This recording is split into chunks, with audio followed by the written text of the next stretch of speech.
how's everybody doing? I got a funny comedy with Adam Sandler in it. It's called Click. Basically, he's a married dad at home working too hard for a design firm, building design firm.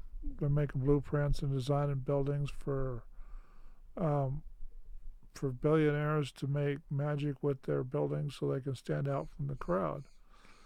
So he's at home and he's been working real hard, and he goes home to his kids, and they break one of the remote universal remotes because he keeps grabbing all the remotes, and he opens the garage door, turns on the ceiling fan, anything but the TV where he wants to have it. So he breaks his garage door, breaks his remote because the wife took it or broke it because she got tired of him watching too much TV. Sound familiar? Then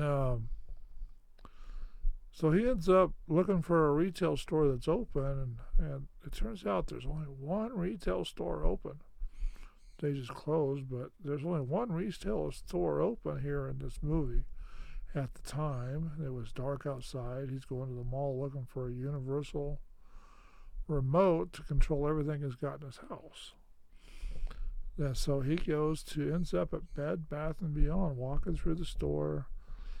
He finds a bed to crash on, sit on for a minute. They usually get mad at you when you do that, but he sits on the bed for a little bit, and then there's an apartment guy comes by and says, "You're not supposed to sit on those; they're just for display." Yeah, well, he does it anyway. So the guy says, "We don't carry universal remotes because we don't carry electronics," which Bed Bath and Beyond did, because that's a front room thing, not a bedroom thing, according to them. Which it's actually a front room bedroom thing nowadays too, because you got to have a universal remote to turn on the TV and control it in the bedroom while you're sleeping. Most people do. Not me. I don't like TVs in the bedroom.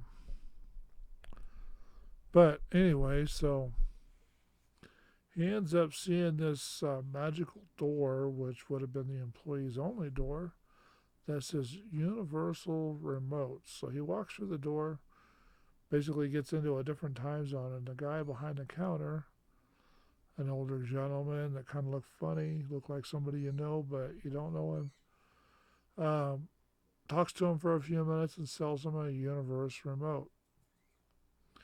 So it works on his TV, it works on everything else. He can press pause. He presses pause pointed at the girlfriend or the wife, and she stops talking, just like you push pause on TV. And then he fast forwards her backwards. Then he filed for a while. He's trying to figure out how to work the remote for a while, and once he figured out he can fast forward through the things he doesn't like. In this case, it would be work, sex, promotions, working to get the promotion. So he's running around walking on autopilot as a zombie for most of his life because he skips ahead and skips ahead and skips ahead. So that's what happens to movies when you skip ahead. They just go on autopilot to catch up with you. Anyway, so they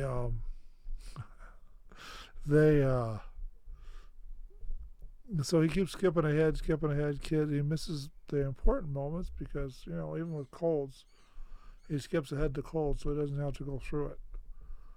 And thinks this is all good, and then every time it works automatically for a while, and then it jumps past those things. Sex, wife wants to have sex, and the remote takes him to the other side of sex. Skip that. Didn't like it. Didn't want to do it. So let the autopilot, the remote, do the work for you, and you're running on autopilot through sex. Then he realizes that he's divorced and single because his wife divorced him because he was on autopilot. Just kind of sitting there agreeing to do things, and when he comes back to reality, he doesn't do anything. Kind of reminds me of what's going on with the country, but that's a different channel. Yeah, we can talk about them politics later.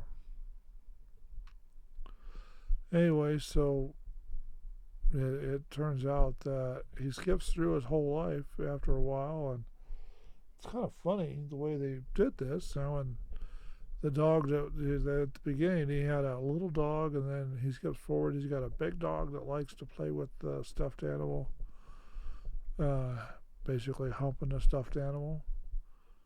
And then he skips through his whole life, and then they show him dying, and all of his kids growing up and getting married and all that stuff, and his wife with somebody else, and that's just kind of the way things seem to be going on in the world right now, and probably then too. That's probably why they made it kind of a parody of what they wanted the world to look like.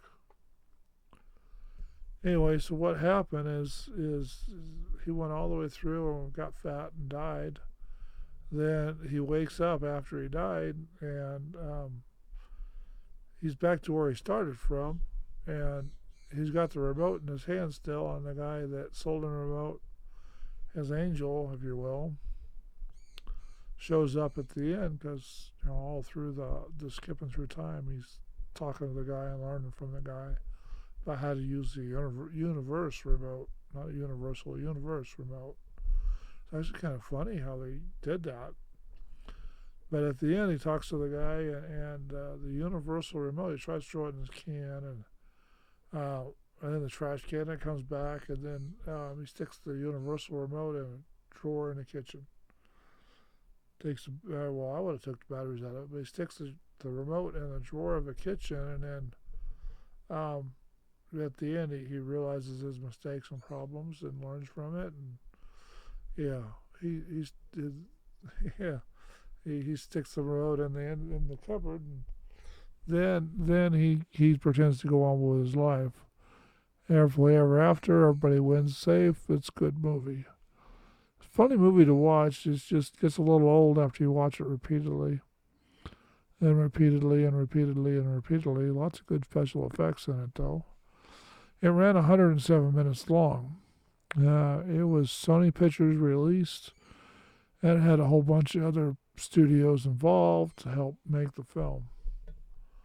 And they probably all put their 2 cents into making this thing, so. But Sony Pictures is probably the one that filmed it. Everybody else probably did the special effects or whatever, places to do it. Anyway, so it was done in the United States. It's English. They spent $85.5 million on this thing, and they made $240.7 million at the box office when it came out. Now, I enjoy these funny movies. Adam Sandler, sometimes he gets good movies, sometimes he gets bad movies, but this one was a decent movie. It's worth watching, but to each their own. Some people wouldn't like that kind of content for their kids. And I wouldn't recommend you show any of these movies to your kids until you actually watch it yourself. If it's good for you and you deem it good for the kids, then I would say go ahead and watch the movie. But if it's got too many politics in it, or they're teaching the wrong message for your kids, don't let them watch the movie. Pretty simple. Anyway, take care, be safe, and we'll talk to you on the next program.